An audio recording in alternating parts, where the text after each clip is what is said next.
What's going on, everybody? Welcome to the show. Another Thursday, another episode of Simply Sessions. Very excited to be chatting. Nico is in the wings, ready to bring us the latest and greatest in everything that's been going on with Bitcoin. It's been an exciting week. We'll get into that in a little bit as well. But I hope you guys are all doing great. Thank you for being here. Of course, this is live. Anything can happen. So I defer to my friend Bill here. We'll do it live. Okay. We'll do it live. Fuck it. Do it live. I'll write it and we'll do it live. And thing sucks. If you have not already, please do like, subscribe. We've had a bunch of those lately, so thank you guys. And share this with anybody who may find it entertaining. I am Ben with the BTC Sessions. This is your Simply Session.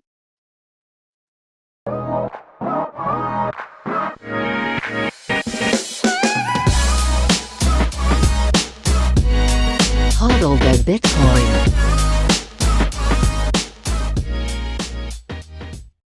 Before we bring in Nico, let's take a look at where we are in the market right now. I'm bringing up timechaincalendar.com, and simultaneously I'm bringing up the live chat on the side of the screen. Everything you say from here on in will be live for the world to see, for better or worse.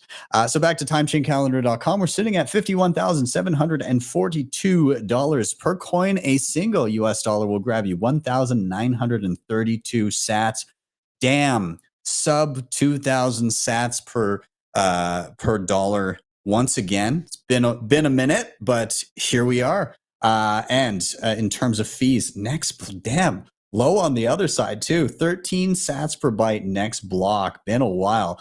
Mempool is only purging things south of 4.25 sats per byte. Wild to see. Consolidate those UTXOs, get those lightning channels going, do what you need to do. Prep, because again, JPEGs can strike at any time. In terms of Bitcoin mined, 19.63 million of them. That's 93.47% of the entire supply.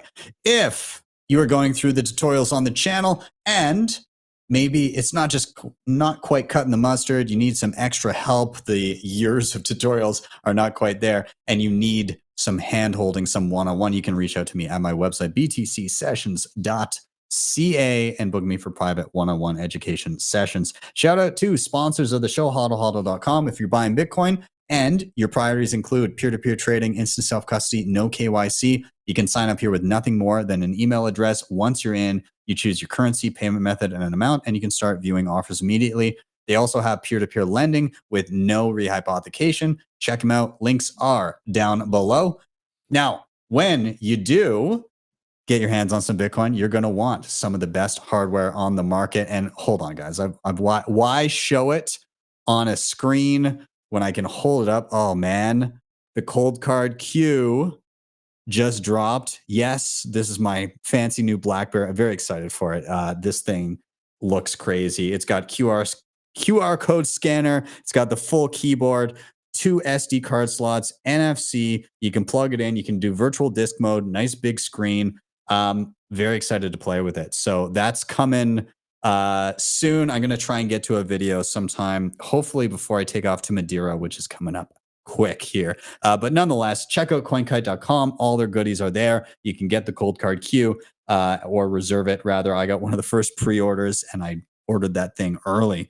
But check them out, and you can use code BTC Sessions at checkout for a big discount. So yeah, head over to CoinKite. Of course, backups are important as well. Shout out to Seedor. They've got one of the best designed and most beautifully designed options for steel backups for your seed. This keeps your seed safe from the elements, fire, water, corrosion, all that. They've got a disc and capsule design, full starter sets to stamp 1 or 2 seeds, depending on what you need. And if you ever need to swap it out, just grab some more discs on the cheap. You don't need to swap out the entire thing. Links are down below for them based on the best shipping for you. Last couple shout outs, of course, Nunchuck with their assisted multi-sig, their Honey Badger program. Basically what this is you can set up an entire multi-sig quorum on your phone using things like tap signers, cold cards, and plenty of other hardware options. Once it is set up, you have baked in inheritance planning so that your Bitcoin gets to your next of kin if anything should happen to you. And one of my favorite things, you don't have to KYC in order to set it up and have it work for you. You can check out my tutorial on them, and you can check them out at nunchuck.io. And finally, shout out to Start9, your sovereign computing solution. Love these guys. They have plug and play devices to host your Bitcoin and digital life. You can run things like Bitcoin Core, Lightning Node, mempool.space, also files, passwords, photos, Nostr realizing clients, AI tools. They've got so much stuff, so many things to play with. They've got devices from entry level all the way up to what I'm running, which is the Start9 Server Pure. You can check them out at start9.com. And if you are looking to grab that Pure, which should be back in stock soon, you can use code BTC Sessions with a plus sign at the end and get 18% off. Anyways, enough of my rambling. Let's get Nico in here and let's start chatting news. Dude, 100K! Oh man, dude, fucking congratulations. Thank you, man. Huge milestone, completely deserved. Guys, you have no idea how difficult this is to pull off on YouTube. So Ben not only worked his ass off for it, he completely deserves it. And it's incredible to have been a part of it, man. I'm just so blessed. Dude, thank you for being there. Anybody that missed the memo, channel hit 100,000 subscribers last night, which is incredible. Here's me and Nico celebrating as his disembodied head floated on my phone, and I recorded it from another one. And the wifey popped in to celebrate too. But 8 years, man, 8 years of grinding to get to this, and like it's been blowing up. This month has been insane. The viewership and the subscribers has been wild, and honestly, it feels particularly good because we got here through not saying, oh, let's gamble together, let's go and be speculative and just tell people how rich they're going to be all day. No, it was done through educational content, teaching people how to be self-sovereign and secure their wealth and not be degens. And so that, yeah, it makes me happy. I think it means a little bit more having gone this path when there are plenty of opportunities to just degen and get a ton of subscribers that way. Precisely. Sometimes you choose the slow path, but it's more rewarding. Yeah, dude, you definitely the narrow path is definitely the harder path. It's a lot easier to, promise 100x gains on, the altcoin of the day, right? Yeah. But, doing it by actually offering people real value, it's a very strong statement, but I'm sticking to it, is very, very difficult. And I just kind of want to reminisce because it's very special. Okay, we're going to jump into the news for a second. Do you remember the first couple videos, how hard it was, how no one cared, how, celebrating for 1 subscriber, celebrating for 100 views, and reaching this moment is, must be very, very special. Yeah, man. I mean, you've gone through the ringer as well, just grinding to get people in the room to give a shit, and like hope. And it's hard to get people to give a shit because it's really easy to excite people when you just tell them, oh, buy these things and gamble and you're going to be rich. It's really hard to keep people in the room when you say, yo, you got to take personal responsibility. That shit doesn't sell nearly as much. But luckily, like the people in the room here, like I see them every single day, and the people that come and hang out and like view the videos, they're the ones that are like, no, I'm taking self-custody. I'm staying away from the casinos. I'm being responsible. I'm building generational wealth. So yeah, thanks to everybody that's been here. Shout out to my buddy Dave that's in there right now that I see him. But yeah, it's been a hell of a journey, and it will continue. And it's just the best is yet to come, man, and I'm so excited for the next couple of years, and I hope I get to celebrate 1 million with you as well. We'll see. Well, we got to pump those numbers up, son, I guess. Awesome. Well, I'll bring up your thing, and you can take us on a journey. What's been going on? What's exciting? Dude, Bitcoin got a free ad at the Super Bowl. Believe it or not, I'm gonna kind of loop this a little bit. But yeah, that's Jack Dorsey in a Super Bowl box, like in the like those boxes that the VIPs stay in if you're watching like a hockey game or a basketball game or a football game, and he's wearing a Satoshi shirt next to Beyonce and Jay-Z. And, this is a big deal. And the reason it's a big deal is because at the end of the day, politics is downstream from culture, right? And you really want to kind of win the political war, right? Which you don't want to get into. It's just a distraction. What you got to do is you really got to win over the hearts and minds of people. And the way that you do that is by spreading the orange gospel, is by spreading Bitcoin, right? Bitcoin is a great unifier. It represents optimism, hope, peace, prosperity.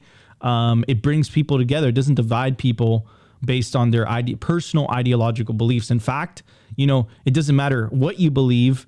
Everyone could use Bitcoin, right? And this is a big deal. And it was free. No one had to pay anything. And, you'd say, okay, Nico, like, dude, so what? He wore a Satoshi shirt for 5 seconds of Super Bowl. You have to understand that there's like 150 million people watching this, okay? And people pay millions of dollars for seconds of advertisement. And here are the Google Trends. This is the day of the Super Bowl. And, it goes from 0 to 100. And this thing maxed out. The second that, people saw Jack Dorsey wearing that Satoshi shirt next to Jay-Z and Beyonce, people start asking questions and they want to know what's going on. Like, who is that? And I kind of made a meme out of it because I thought it was hilarious. And we are kind of like living through this anti-Bitcoin type of environment. Some politicians, not all of them. And, this is the famous George W. Bush, like kind of 9/11 when they tell him about the attack and he's like reading this book to kindergartners. And I kind of replaced it and I said, quote, "Sir, they managed to air a Bitcoin ad for free." It was kind of a big deal. A lot of people are just saying like, no, this is just noise. It's not noise. This is, the data speaks for itself. And shout out to Jack Dorsey. He 100% did this on purpose. This was 100% on purpose. He knew he was going to be on video and he succeeded in what he was trying to do.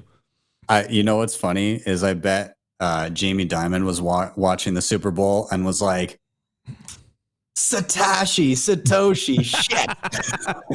He's fuck. Oh man, yeah, he 100% did. Like, God damn it! One Google search result for Satoshi. He's like, who is Satoshi? Dude, it's hilarious. But we're winning. This is what it is. We're winning over the hearts and minds of people. We're getting them to ask the very important question, the very basic question, which is, what is money, right? That's the question that you want people asking. Once you ask that question, it leads down a very, very deep rabbit hole. At the end of that rabbit hole, there's Bitcoin, right? And then it keeps going because there is no end to the rabbit hole of Bitcoin.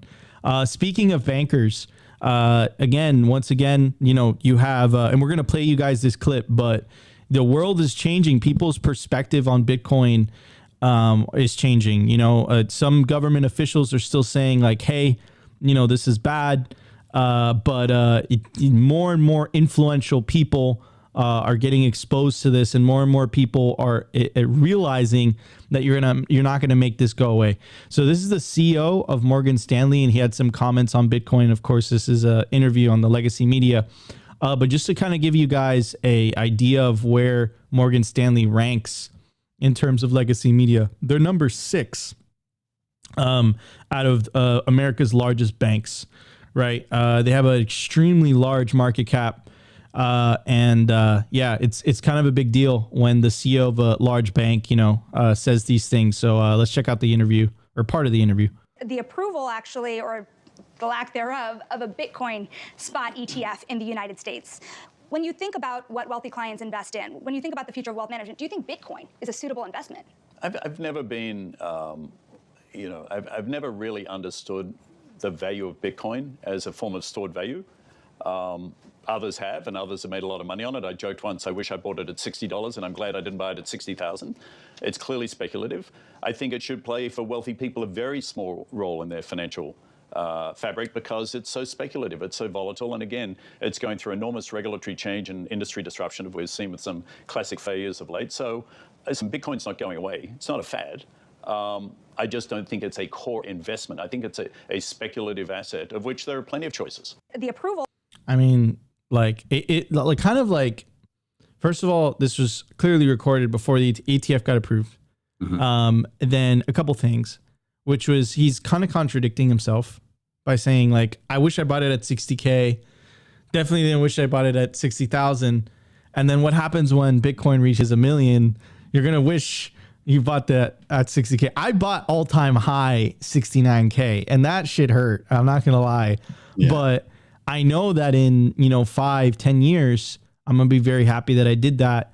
But this is just another example of, high level C-suite executive at one of America's largest banks admitting that, Bitcoin's not going away, that, yeah, it could be used as a percentage of someone's portfolio.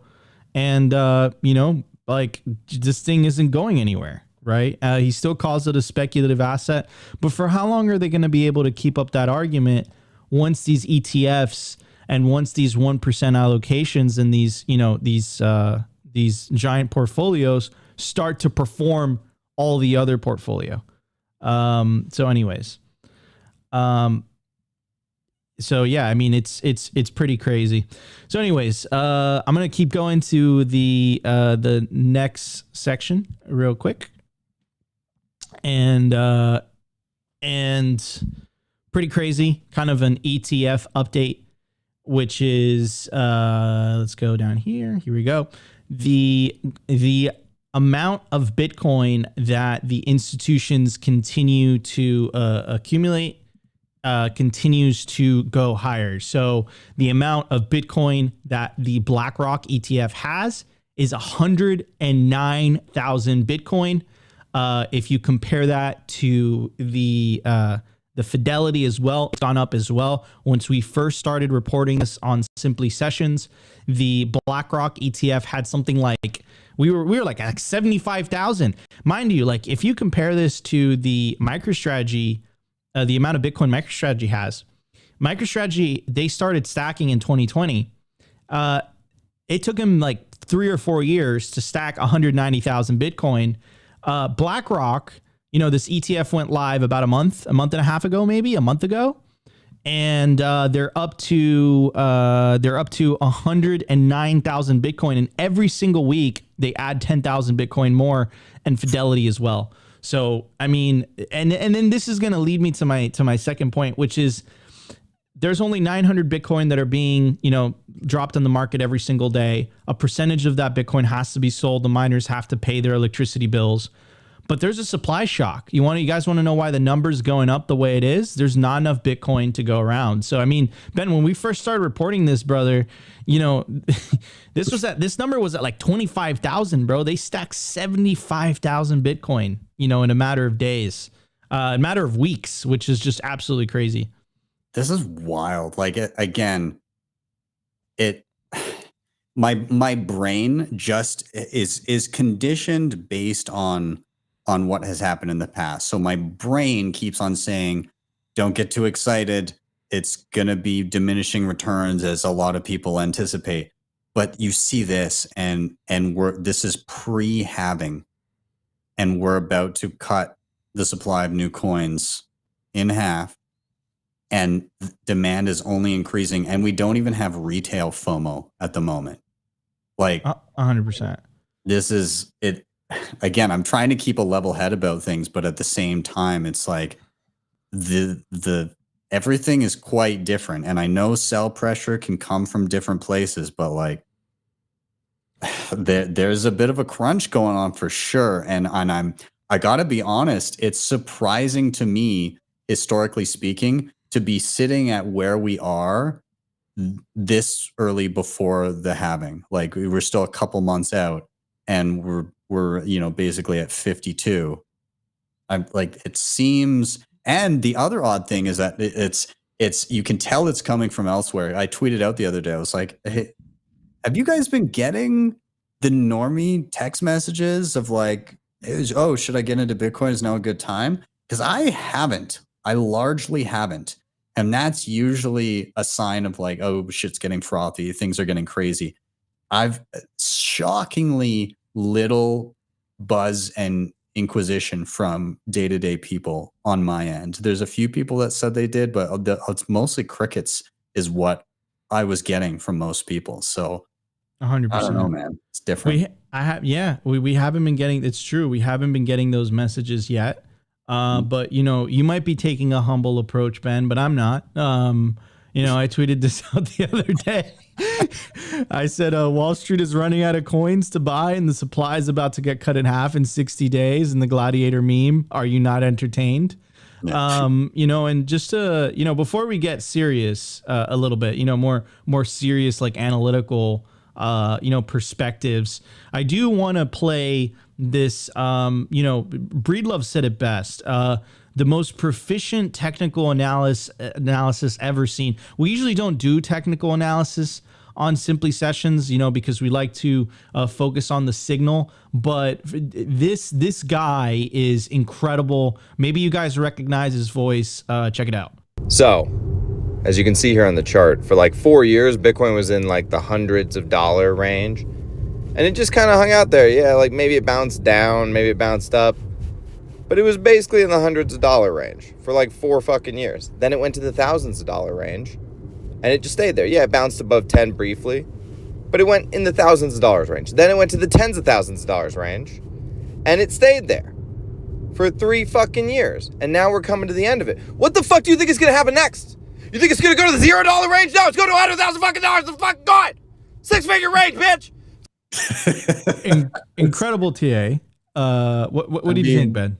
I mean, I don't think I've ever seen a more mathematically backed opinion in my life. Yeah. So now that we got the math out of the way, now let's get to the meme TA, right? You know, we got the serious stuff out of the way. Now let's get something more mematic. Anyways, here is Anthony Pompliano. In all seriousness, Anthony Pompliano on Squawk Box. Speaking of Squawk Box, they defended Bitcoin the other day against the government. We'll get to that in a little bit, but you know, I think Pomp did an incredible kind of breakdown of what you know, you and I have been talking about, Ben, which is the supply shock. Right. There's just I know he said it best in the tweet. They're buying up 12.5 times more Bitcoin per day than the network can produce. And mind you, ladies and gentlemen, there's a halving 60 days away.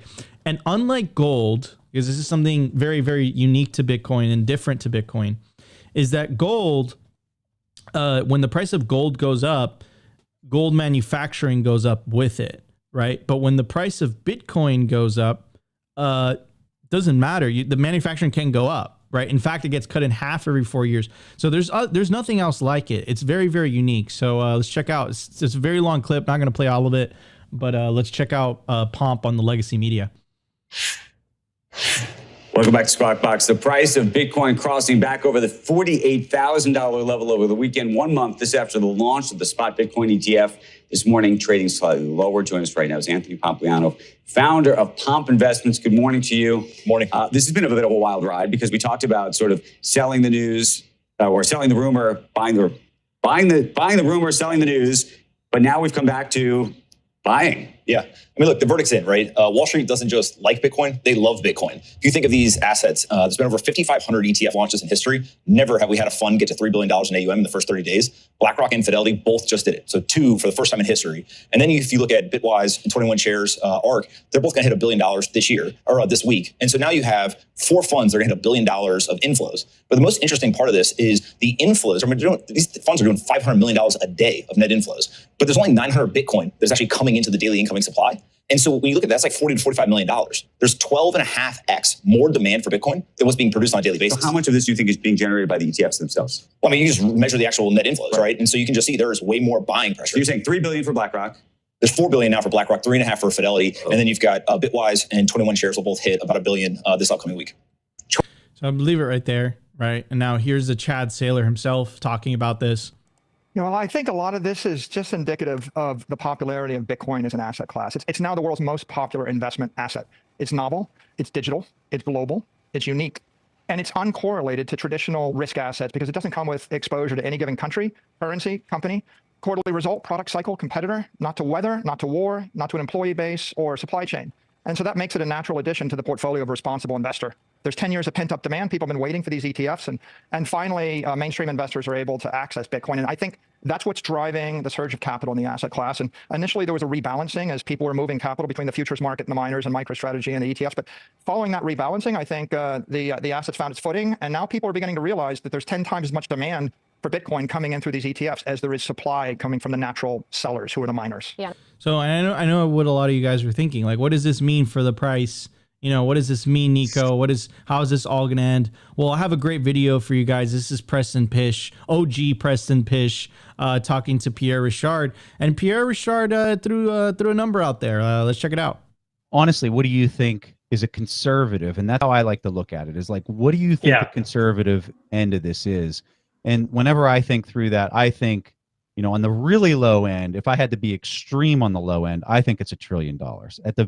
Like, if you had to be ridiculously low, I would say $1 trillion per Bitcoin.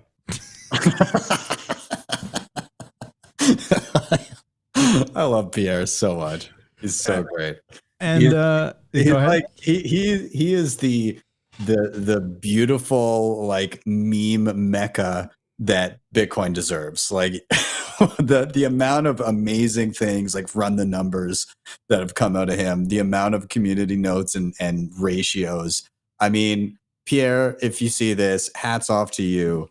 I mean, nobody can do it better. Legend, bro. Absolute Bitcoin Twitter, Bitcoiner legend. Pierre Richard is a master of at his craft. And he's fighting the good fight, the narrative trench warfare in the battlegrounds of the internet. Now, a lot of people are worried because they see BlackRock coming in, but sometimes it's important to zoom out. Over at River, they put together this graphic, some of the data they got from BitcoinTreasuries.net, which we just showed. Shout out to CoinKite. He put together this kind of graph on where the Bitcoin ownership kind of lies. So it's estimated that roughly 12 million Bitcoin is owned by individuals.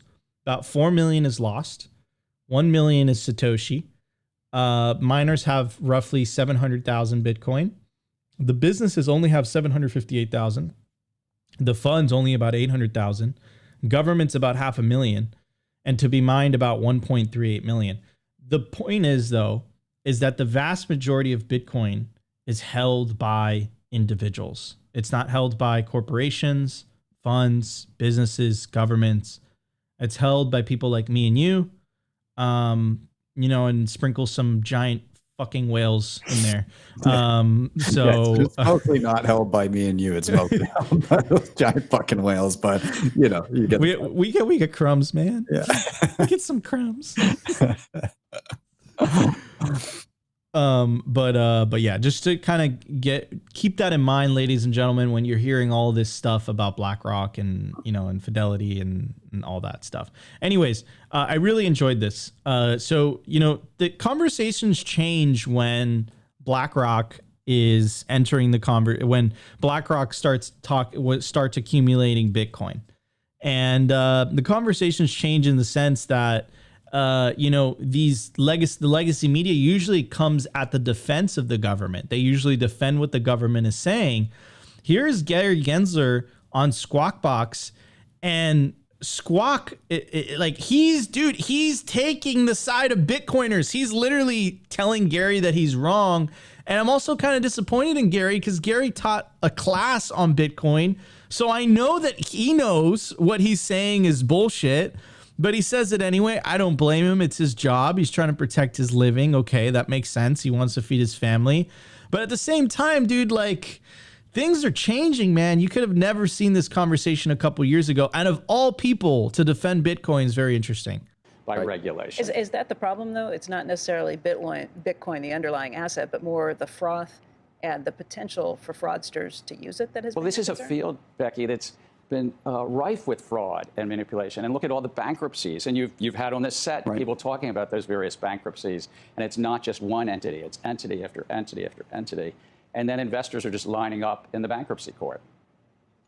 What do you make of this? Goes to the underlying piece of this. You've heard Jamie Dimon say that he would close it down. That basically Bitcoin I've you've seen the heard him say comments, that. right? It's not just that he closed it down. That he would say it's used by drug dealers and used by folks who are doing all sorts of illicit and terrible things. There's very few things that trade today that people talk about like that. Now there are obviously frauds and things that happen, but maybe not like this. Like the dollar is like 100 times more. Well, I know that's your perspective, but I'm just I'm curious how you think about that. That's true, though. This is how much has been money laundered with Bitcoin. This is how much. This is Bitcoin. This is dollar. Yes, Joe. Look, here's the Jamie Dimon quote. The only true use case for it is for criminals, drug traffickers, money laundering, and tax avoidance. I know, but we have a guest. That's his opinion. We have a guest, Joe. What is your opinion?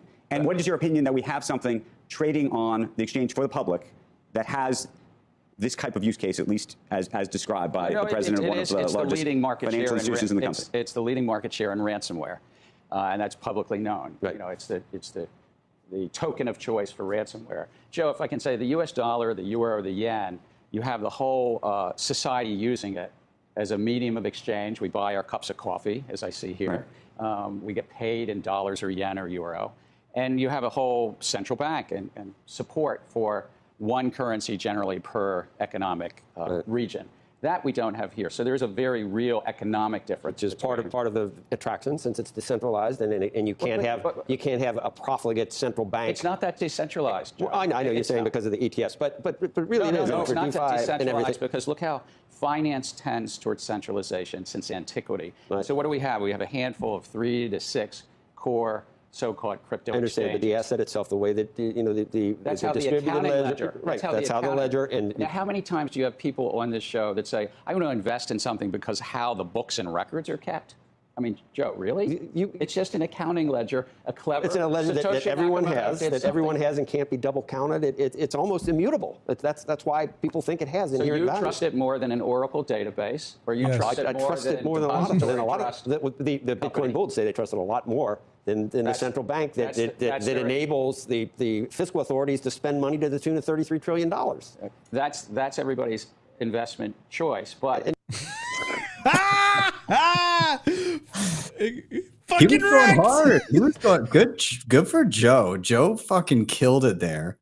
And like I'm astounded because if you've seen the old videos of Gary Gensler like instructing classes on like Bitcoin, and he very early on was very specific in like, oh, Bitcoin is kind of like unique in that like it didn't have pre-mine. It's like it's trajectory of like being able to grow unabated when nobody knew what it was gave it that advantage to be like the only he got Bitcoin versus crypto. Like he was very early to understand that and like how big of a deal it was.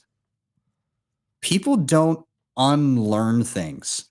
So in my mind, it's like, well, what possible reasons could he be having for saying this? Because I know that he knew otherwise prior. And so it's like, well, so what's the job that he wants? Treasury Secretary, Federal Reserve head, like what? And you know, he had the collusion of like his testimony back and forth with Elizabeth Warren, where she sent him the list of questions she was going to say and the suggested answers, and that all got leaked out. Like clearly, this is a perfect example of him being captured.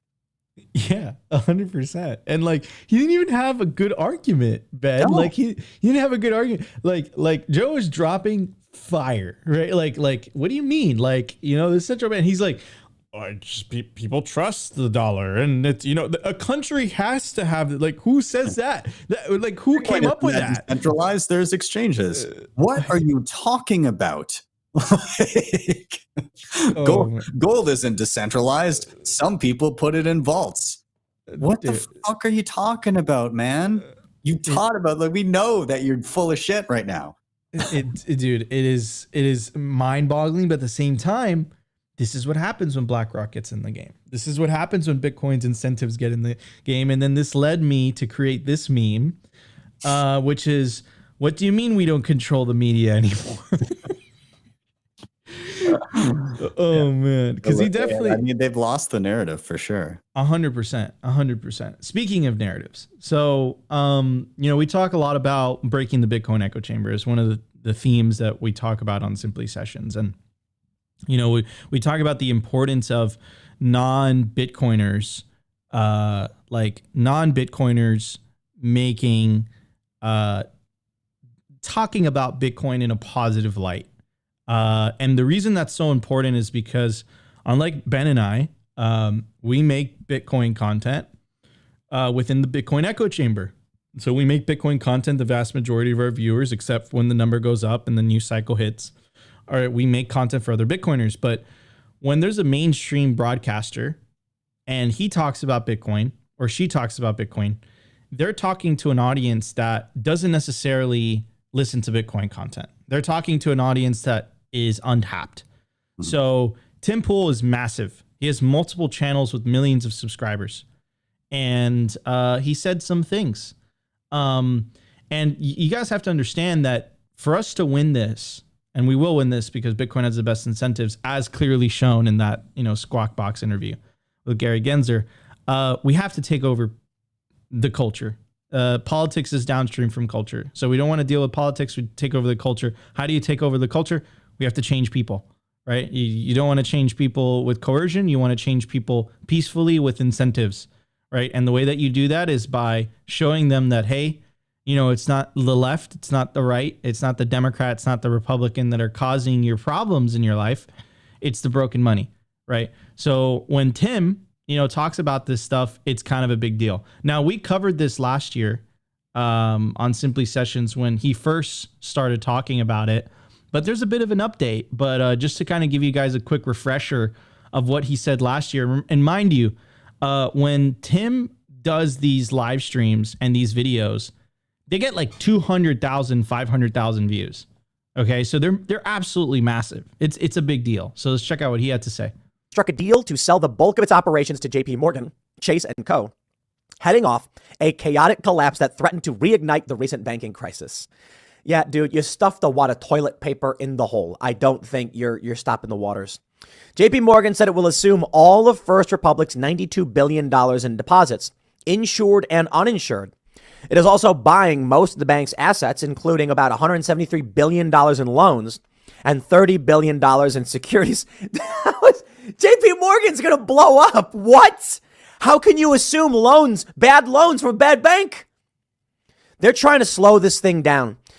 As part of the agreement, the Federal Deposit Insurance Corp will share losses with JP Morgan on First Republic's loans. You see, there they go. The agency estimated that its insurance fund would take a hit of $13 billion in the deal. JP Morgan also said it would receive $50 billion in financing from the FDIC. The U.S. government is propping up this deal because the system is imploding. I can't tell you what to do. I'll tell you what I'm going to do. I'm going to buy Bitcoin. I already got some. I've been buying some recently. So you guys get that. There we go. Fuck it. You guys get the point I'm trying to make, but a quick update, right? And of course, the price goes up, number go up, technology does its thing. And then once again, you have this very, very popular broadcaster. Your 1 year return on Bitcoin is about 133%. Your 5 year return is 1,163%. Your 10-year return is 15,937%. And they said, I first got into Bitcoin in 2011. It was about 70 cents. I sold about 20 Bitcoin when it hit $20 and I was stoked. Bitcoin skyrocketed after that. I remember thinking, damn, when it hit $100. Eventually, I just thought fuck it. Maybe I missed the train on this one, but I'll just buy a bunch anyway. Bitcoin is now 51,000. I'm very happy, right?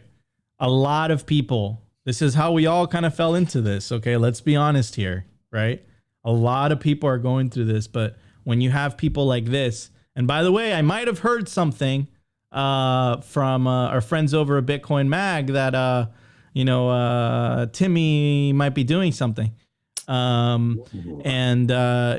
This is how we win. This is how we slowly take over the culture.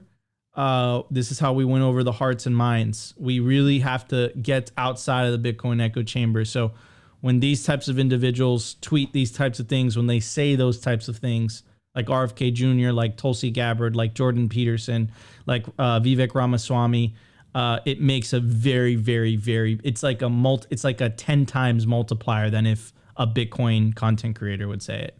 Yeah. So we're winning, dude, and it's kind of a big deal. I liked him. I actually, in the depths of the pandemic, he was my doom porn. he was like, I watch him. I'm like, it's all falling apart. Oh my God. Stack more sets. Yeah, it's he's awesome. I thoroughly enjoy a lot of his stuff, and I mean, he gets why it's here, right? He understands what is going on there. So it's I don't know. And there's going to be more and more people that get it, right? There's going to be more and more people that that come into this. There's one other thing I was wondering if maybe we could. I don't know if you might have it.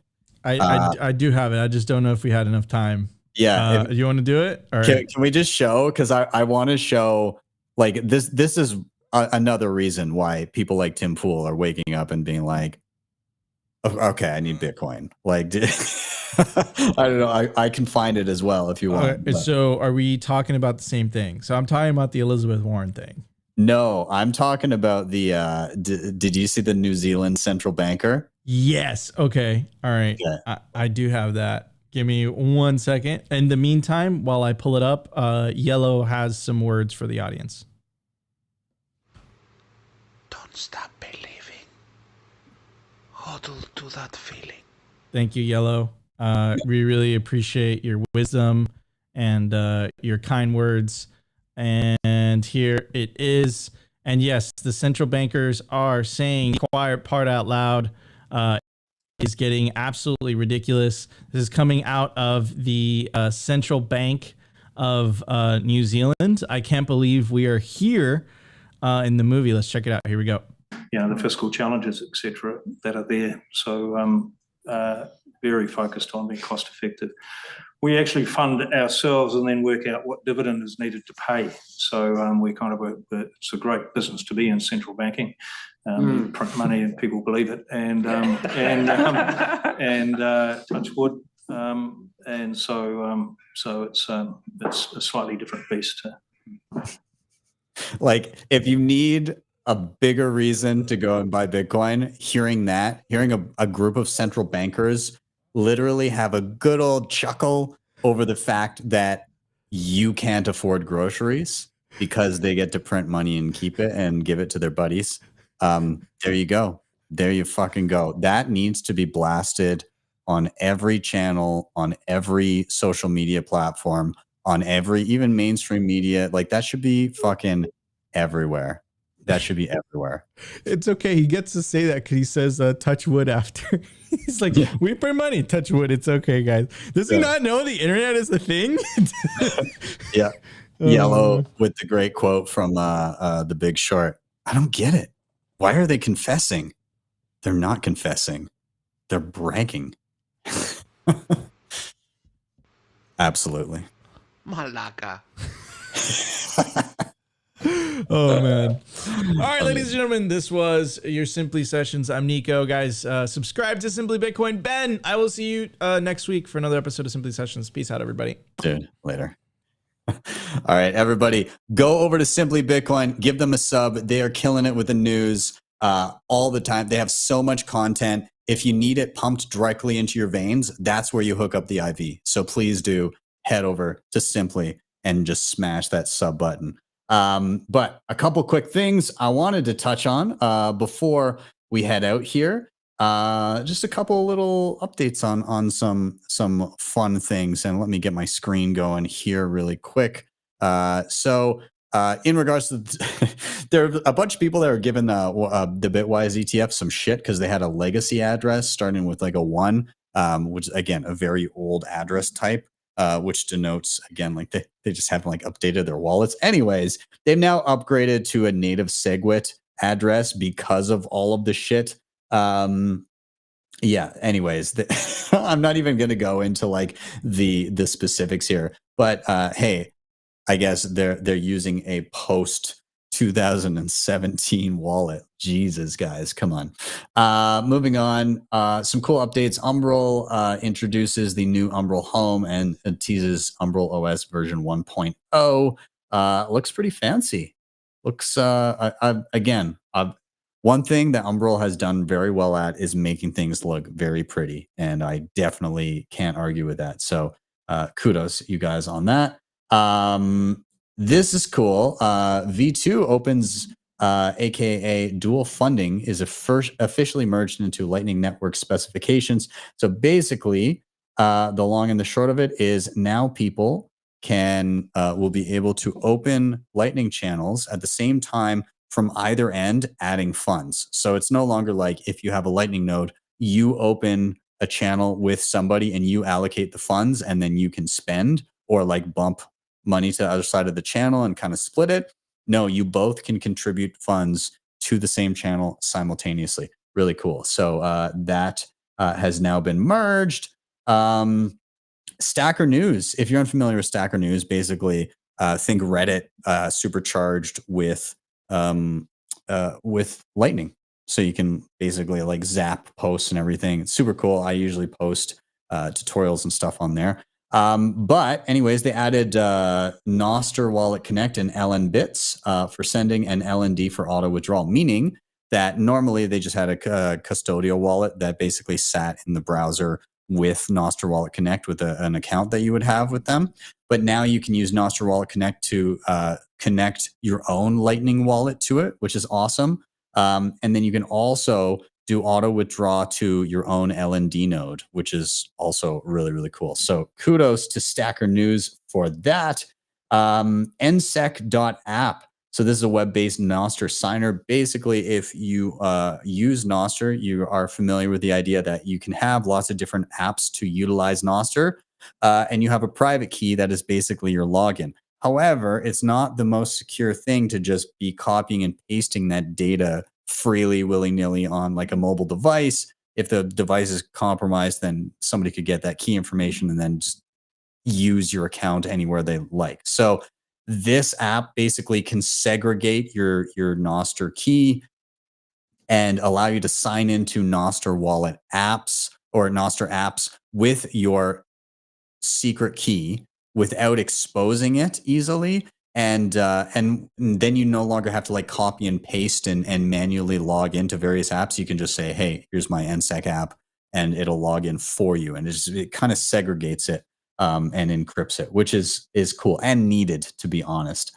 0x Chat. So this is a secure app built on the Nostr protocol. It's a messaging app. It has a whole bunch of different things, but they introduced a Cashew wallet feature. And so I've been covering Cashew a bunch, doing videos in different wallets and everything. Basically, trade-offs with Cashew in kind of the custody and trust model of it. But the trade-off comes with the benefits of near perfect privacy, zero fees, Lightning integration, all that kind of stuff. So pretty cool to see this integrated with a private messaging app that is built on top of Nostr. I love seeing all of these things meld together slowly over time. So anyways, if you're playing on 0x Chat, well, now you got a Cashew wallet. That's awesome. Also, I showed it at the beginning of the show, but damn, I just got to say, this thing's pretty. I can't wait to drop a tutorial on it. Should be coming.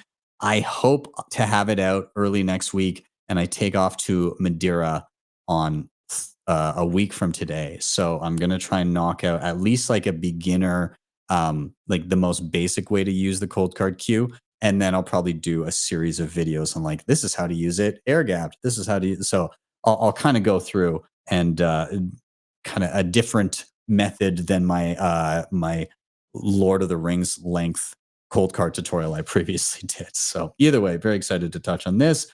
Couple other quick things.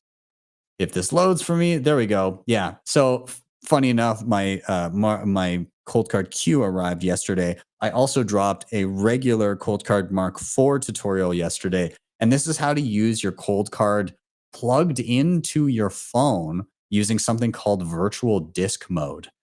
So I'd say it's probably one of the easiest ways to use your cold card with your mobile phone. And yeah, if you have a Mark IV and you want to use it with Nunchuck Wallet, check it out. This is an easy way to do it. And then finally, tomorrow, why are we bullish? Very excited to have Kasia from the Open Dialogue Foundation, Sam Callahan from over at Swan, And Vivian, she has a great podcast called Living with Bitcoin. Very excited to have them all. That will be tomorrow at 6 p.m. Eastern time. And with that, we're going to start rounding out. First of all, again, thank you guys so much for being here. I got to say, I can't thank all of you enough also for helping me get to this point where, damn, 100,000 people. And again, I'm not going to say it wasn't a grind. 8 years is a long time. But hey, that load time preference paid off. And yeah, thank you for joining me on this journey. And for those of you that are new, that have just subscribed and you're kind of like, what the hell is this? I mean, we also do news shows here. We do our panel shows every Friday, but I hope that you do stick around for the educational stuff and that you do level up your Bitcoining and learn how to self-custody and learn how to use the tools and join me on this journey as well. So, hats off to you guys for 100K. And who knows, one of these days we'll 10X it. But I do appreciate everybody. Anyways, guys, thank you so much. Like, subscribe, share, all those things help a ton. You can hit up the previously mentioned sponsors. They're all in the show notes down below. And then also, if you do find that the tutorials are not enough and you need some additional handholding, there's a QR code on the screen right now. If you scan it, it will take you to a place where you can book me for one-on-one private education sessions. And if you're listening to this on the pod after the fact, you can do the same thing, just heading over to my website, btcsessions.ca. With that, I am out. Have yourselves a wonderful day or evening, wherever you may be. See you guys next time for your Simply session.